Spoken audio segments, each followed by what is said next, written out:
बोखार भइल बा राजा तोहरे बिना हो, बोखार भइल बा राजा तोहरे बिना हो।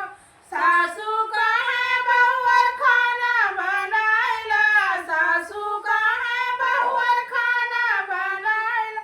जेठनी कहे छोटी झाड़ू लगाइला, जेठनी कहे छोटी झाड़ू लगाइला। झगड़ा मचावेला छोटकी ननदिया, झगड़ा मचावेला छोटकी ननदिया। बोखार भइल बा राजा तोहरे बिना हो, बोखार भइल बा राजा तोहरे बिना हो।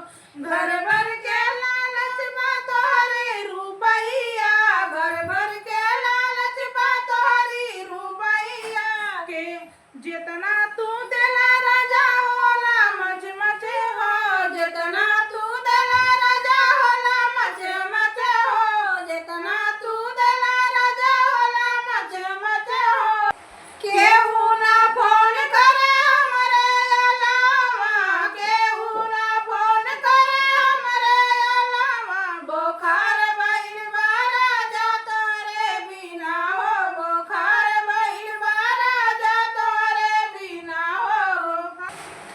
बहुते कमैला राजा जाई के विदेशवा, बहुते कमैला राजा जाई के विदेशवा। चल आवाए राजा अपने तू देशवा, चल आवाए राजा अपने तू देशवा।